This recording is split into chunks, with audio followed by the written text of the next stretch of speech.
Okay, well thank you for coming today. I just want to do a short presentation just to talk to you about the role as a CSW, what I did before that, and the services that we can provide to our students.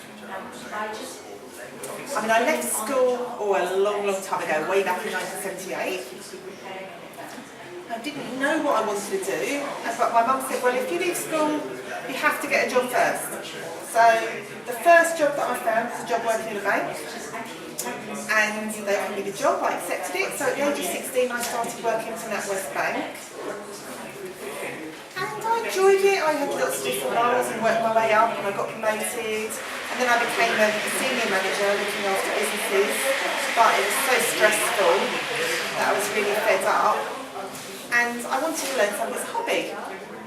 So my husband worked at the time at Open School for Deaf People, and he was learning. My husband worked at Open School, the School for Deaf People. And he learned his level 1 in BSL. So he said, well, why don't you learn BSL? You'd enjoy that as a hobby, and go to night school, and you meet new friends and have some fun, and you don't have to write anything down when you're learning sign language, so you probably enjoy it. So I thought, yeah, that's quite a good way to relax in the evening after a stressful day in the bank. So I went to college and I did my level 1 in BSL, and I enjoyed that, and I did my level 2. And I made loads of new friends and started mixing with the deaf community. But my job in the bank was still really stressful. But then I passed my level 2 and I thought, well, you know what, I might as well do my level 3, because at level 2 you can have a bit of a conversation but not really enough to sort of fully communicate fluently with a deaf person. So, and then I was asked to do some voluntary work. Where I worked in the city, there was a charity called Deaf Plus, and they were based in Whitechapel, so I was able to work in the bank, and then they let me go early. Approximately 2 week periods.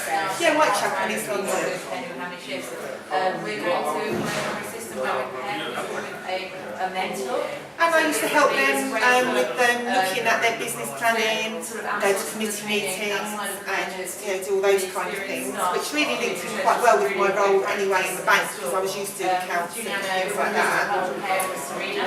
And I did that for about 2 years, really enjoyed it, met lots of people, and worked with some fantastic influencers there, and I thought, wow, maybe I might be good enough at deciding to do that one day. But I didn't think I'd be able to do it because I couldn't afford to leave the bank.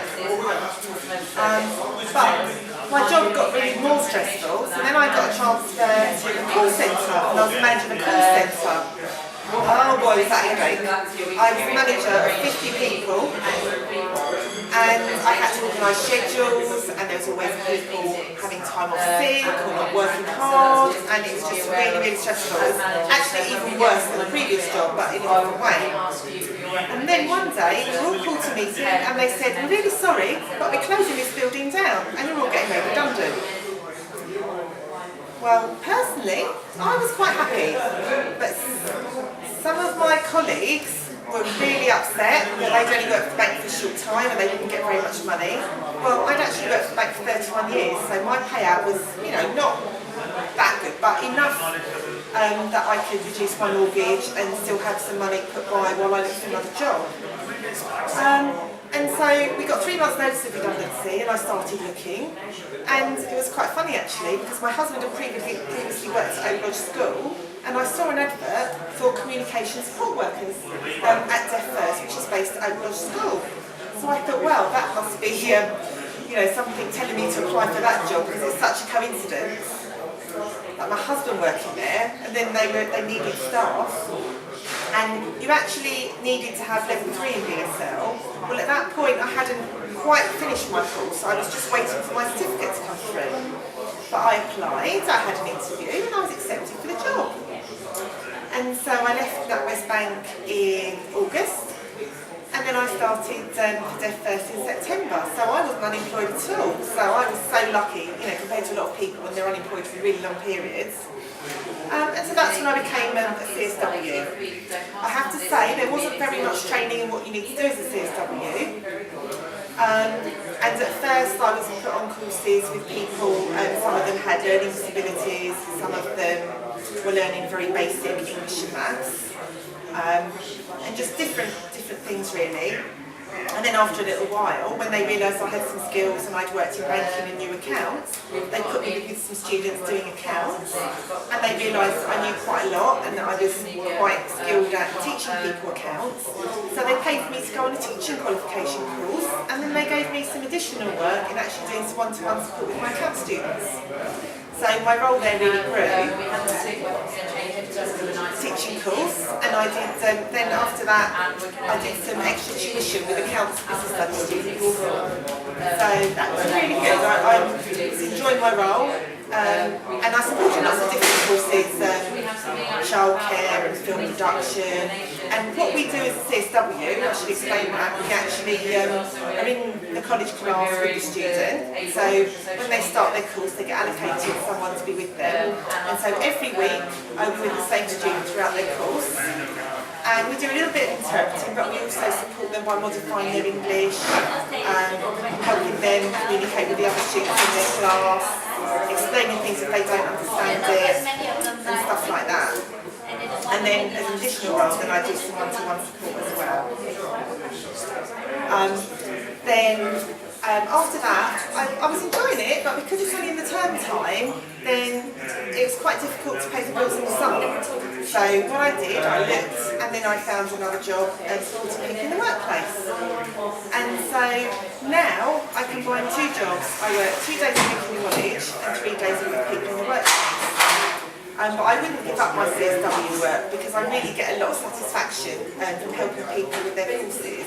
And some of my students have gone on to university, some of them have found jobs, some of them have maybe gone on to do another course because either the qualification wasn't at the level where they could find their chosen career, or they changed their mind, or they just want to do another course of interest. So it's quite rewarding really, when you've helped someone achieve something that maybe they wouldn't have access if they had to do it on their own. If the teacher was just speaking to them in English, then obviously they wouldn't be able to do it. And some of the written assignments are at quite a high level that they need to have their English modified if their English skills are not at the right standard to support that level of learning.